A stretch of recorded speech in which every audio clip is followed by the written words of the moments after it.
स्वागत है सभी का। आज का हमारा विषय है बाल गोविंद भगत, जो कि रामवृक्ष बेनीपुरी जी द्वारा लिखा गया है। कक्षा 10 की पाठ्य पुस्तक क्षितिज से लिया गया है। आज हम इस पाठ की प्रश्नोत्तरी करेंगे। हमारे चैनल का लोगो है सुनो रे किस्से। सुनो रे किस्से यूट्यूब पर जाकर लाइक, शेयर और सब्सक्राइब करें। आने वाले नए विषयों के लिए सुनो रे किस्से चैनल को कृपया लाइक, शेयर और सब्सक्राइब करें। वीडियो कैसा लगा और आप किस नए विषय का वीडियो देखना चाहेंगे यह भी बताएं कमेंट बॉक्स में। ये अब चलते हैं प्रश्नों की ओर। पहला प्रश्न है, बाल गोविंद भगत के जीवन से हमें क्या प्रेरणा मिलती है? 1. आडंबर से दूर रहकर ईश्वर भक्ति करने की।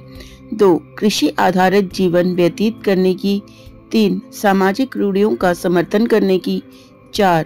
पूजा पाठ और यज्ञ आदि करने की। उत्तर ऑप्शन 1, आडंबर से दूर रहकर ईश्वर की भक्ति करने की। प्रश्न 2, भगत के गायन का चरमोत्कर्ष कब देखा गया? 1. धान की रोपाई के समय। 2. पुत्र की मृत्यु पर। 3. साहब के मठ में। 4. गंगा स्नान पर। उत्तर 2, पुत्र की मृत्यु पर। भगत के पुत्र की जब मृत्यु हुई तब उनके संगीत का चरम उत्कर्ष देखा गया। वे उसके सिरहाने बैठकर कबीर के पद गा रहे थे। प्रश्न 3, बेटे की मृत्यु के बाद बाल गोविंद भगत का आखिरी निर्णय क्या था? ऑप्शन 1, पोतुहू का पुनर्विवाह कराना। 2. पोतुहू को शिक्षा दिलवाना। 3. पोतुहू को घर से निकालना। 4. पोतुहू से घृणा करना। उत्तर ऑप्शन 1, पोतुहू का पुनर्विवाह कराना। प्रश्न 4, जीवन की अंतिम सांझ में लेखक को भगत का संगीत कैसे लगा? ऑप्शन 1, जैसे वीणा का तार टूट गया हो। 2. बहुत मधुर। 3. अत्यंत दुखद। 4. अलौकिक आनंद देने वाला। उत्तर ऑप्शन 1, जैसे वीणा का तार टूट गया हो। जीवन की अंतिम सांझ में लेखक को भगत के संगीत को सुनकर ऐसा लगा जैसे वीणा के तार टूट गए हों।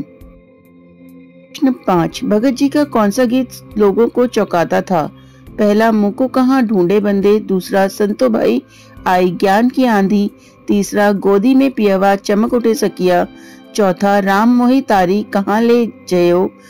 उत्तर ऑप्शन 3, गोदी में पियवा चमक उठे सखिया। भगत जी का गोदी में पियवा चमक उठे सखिया गीत सुनकर भादों की आंधी रात में भी लोग चौंक उठते थे। 6, भगत के गीतों में किस प्रकार का भाव व्यंजित होता था? 1. प्रभु मिलन का। 2. देशभक्ति का। 3. वियोग का। 4. दुख का। उत्तर प्रभु मिलन का, ऑप्शन 1।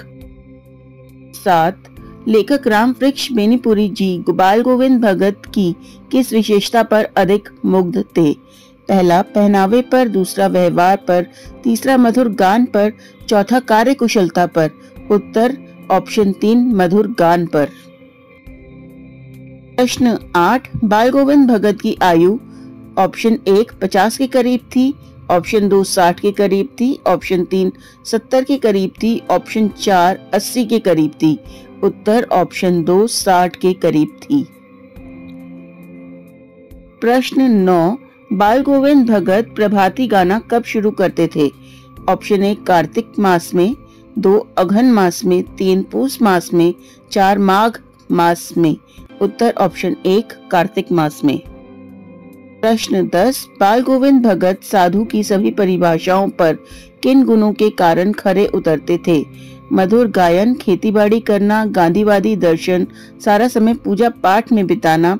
ऑप्शन 2, मृत्यु से न घबराना, हर समय भजन में लीन रहना, बेटे व बहू से बहुत प्रेम करना, सात्विक गृहस्थी जीवन, सत्यवादिता, शुद्ध व्यवहार, कबीर दर्शन से सज्जित आत्मा।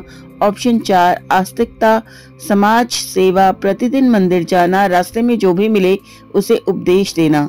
उत्तर है इसका ऑप्शन 3, सात्विक गृहस्थ जीवन, सत्यवादिता, शुद्ध व्यवहार, कबीर दर्शन से सज्जित आत्मा। आशा करती हूँ इस वीडियो के माध्यम से आप इस पाठ के छोटे छोटे बिंदुओं को समझ पाएंगे, ध्यान दे पाएंगे और परीक्षा में इसका लाभ उठा पाएंगे। धन्यवाद।